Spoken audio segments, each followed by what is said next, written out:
Hi, hope you're doing well, and welcome to Desire.com's certification in corporate finance and investment banking. Thank you very much for signing up for this program.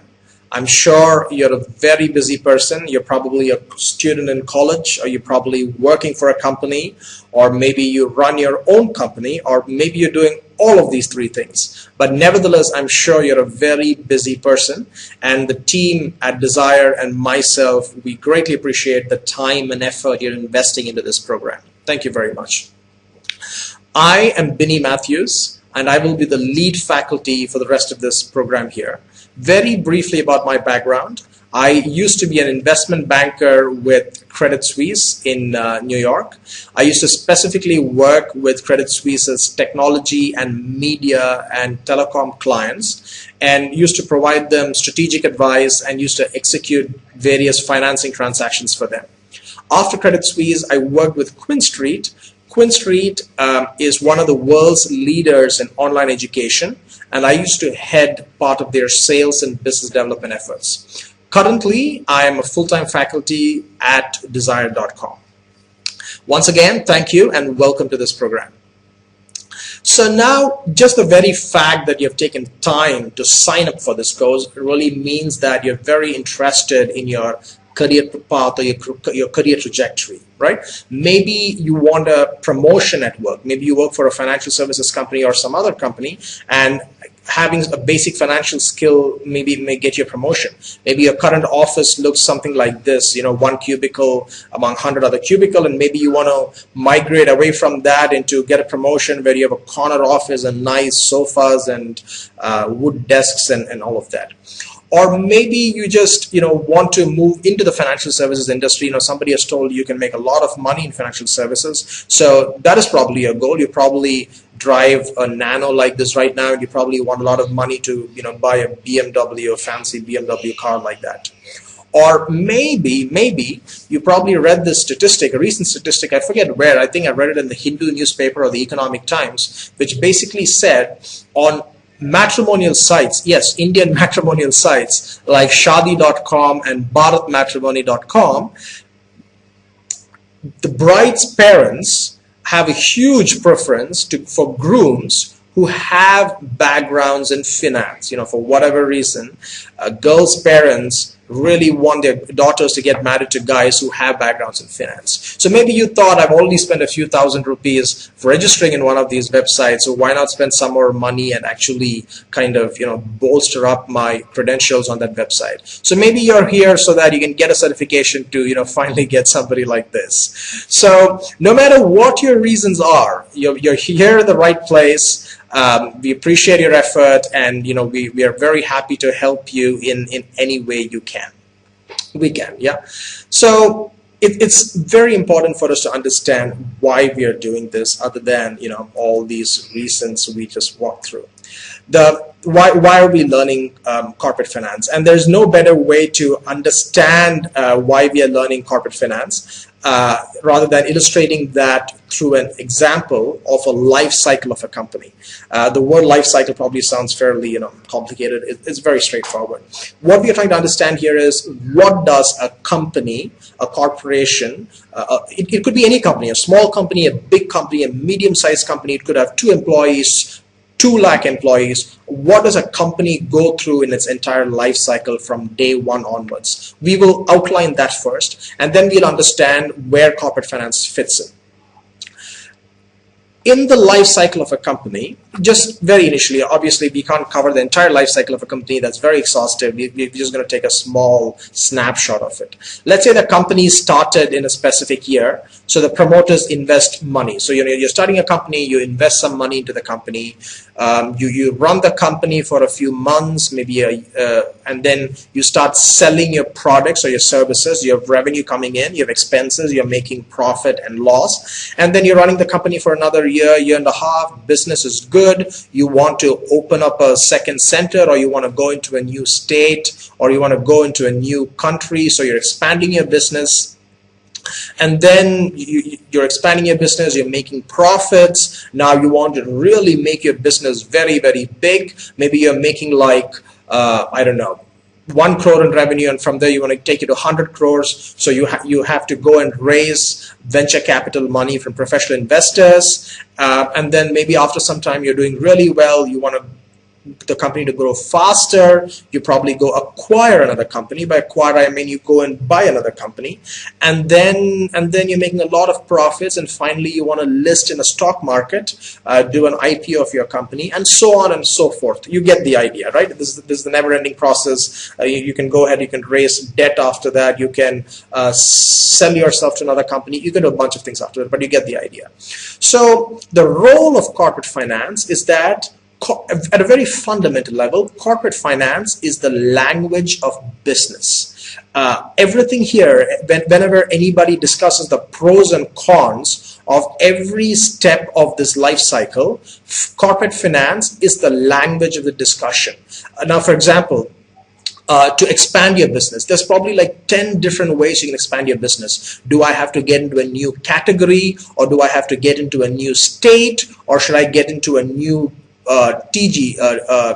target demographic? There's so many different decisions you make while expanding your business, or maybe while you want to raise money from investors. There's so many different ways you can do it. Do I have to raise debt? Do I have to raise convertible debt?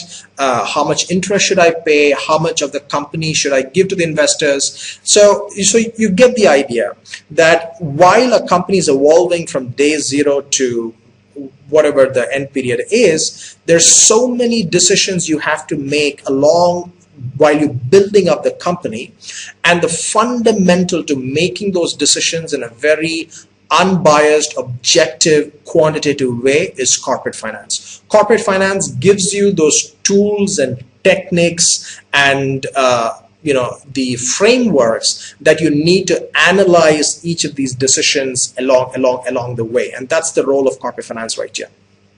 Now, to illustrate this with another example, let's say for example, let's take the company Infosys, right? Let's take the company Infosys. Now, let's say somebody in your workplace, or maybe your friend, asked your friend, how is Infosys doing? And your friend said, Infosys is doing awesome. Meaning, the stock is doing awesome, or this, the company's revenues are awesome, or your friend says Infosys is doing awesome. Now, what does awesome mean, right? It's such a very vague, generic term. Now, to your friend,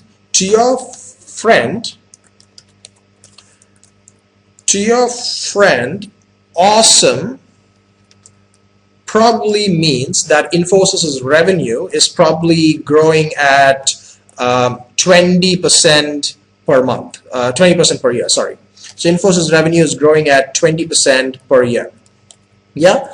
Now to you, 20% is, well, 20% is nothing.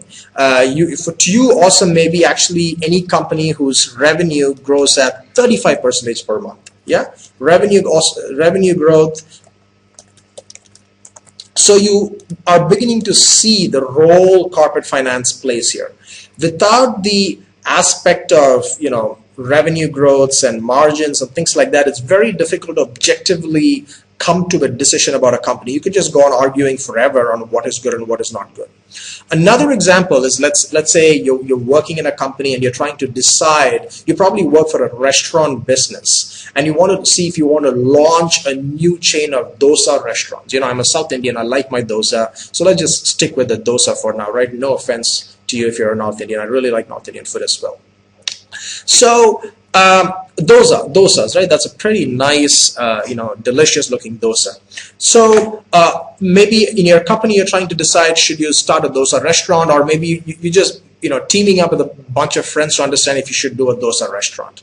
Now, if it's just a bunch of friends doing it, you can just go back and forth forever discussing the pros and cons of a dosa restaurant. Maybe if you're a South Indian, you'll probably say dosas rock. I love dosas. I'm sure they're gonna work. If you're a North Indian, you're probably gonna say, no, dosas suck. Maybe a pav bhaji place is better. So you get that. You can just go on forever discussing the pros and cons of this and never come to a conclusion. Whereas if you were, if you take the scores, or at the end of this course, what you could actually do is you can have a very objective quantitative discussion on this. You could probably say, okay, this dosa restaurant in year one, this dosa restaurant is going to make 1 lakh in profits. Okay, this dosa restaurant is going to make 1 lakh in profit in year one. In year two, this dosa restaurant is going to make, excuse me while I just make this a little more clear for you. In year two, this dosa restaurant is going to make 1.5 lakhs in profit. People like your dosas, they're coming back for it, they're going to make 1.5 lakhs in profit. In year three, you make maybe 2 lakhs in profit. So you see where this is going, right? So now you can have an objective decision. You can basically say, okay, to start a dosa restaurant, we need to initially invest rupees, let's say 1 lakh for the sake of easy calculation. Yeah, we need to invest rupees 1 lakh. But in 3 lakhs, in 3 years, at the end of year 3, we actually have how much? 4.5 lakhs in profit. We actually have rupees 4.5 lakhs in profit. So you can actually say, hey, if we invest 1 lakh in this dosa restaurant, we actually multiply our money by 4.5 times. So it's a fantastic business. Let's definitely do it. After that, there's no more discussion on if what food you like and any of those things. That's another role corporate finance plays. And also you probably constantly hear about foreign investors and a lot of Indian investors of late who constantly stress upon this need of running a business professionally, making professional decisions, don't have family-run businesses professionally. This is what they're talking about. When they talk about this is what they're talking about. At every step of this life cycle, we are actually making professional, unbiased, objective decision using different corporate finance techniques. And of late, especially in the last 10 years, as you see more and more foreign investors and professional investors putting their money inside Indian companies, they are beginning to demand this very, very often. So you're already seeing a huge sea change in the way Indian corporates are beginning to professionalize the business. So keeping that in mind, our objectives for this course are to the entire course is we're going to learn how to interpret and analyze a company's operating and financial performance. A company, it's running day-to-day business. How do we understand, is it a good business? Is it a bad business? How do I make a good business? How do I make a bad business a good business? This course is going to help you understand and make those decisions, number one. Number two, at the end of this course, you will also be able to use corporate finance as a decision tool for strategy and operations of a company. Like, do I need to expand? Where do I need to expand my company? Or do I need to raise money? When do I need to raise money? And things like that. Third objective is that at the end of this course, you will learn how to value your company. You've built this company. What is your company worth? There is different ways to do that. This course will help you to understand how to value your company, how to raise money for your company, and how to negotiate terms with investors while you're raising money. And finally, this course will make you fairly competent in Microsoft Excel, and it's very important you learn that as part of this corporate finance program, because that is a fundamental to any analysis you will do in this program. And the way we will go about doing this is we will begin this program, the next few sessions, we will start focusing on the financial statements of a company, the income sheet, the balance sheet and the cash flow statement. Then we learn how to analyze these statements. Then we will start exploring the whole concept of valuation of a company, the different ways a company is valued, dilutions, how to approach investors, how to raise money. We will talk about all those, and finally we'll conclude the course with a few sessions on mergers and acquisitions, that is how to buy and sell companies, and how to use Excel as as part of financial modeling in this whole corporate finance program. So I'm very excited that you are decided to take this course. I look forward to seeing you in the next session, where we will actually start discussing the income statement or the profit or loss statement. Thank you very much for your time. I'll see you again soon.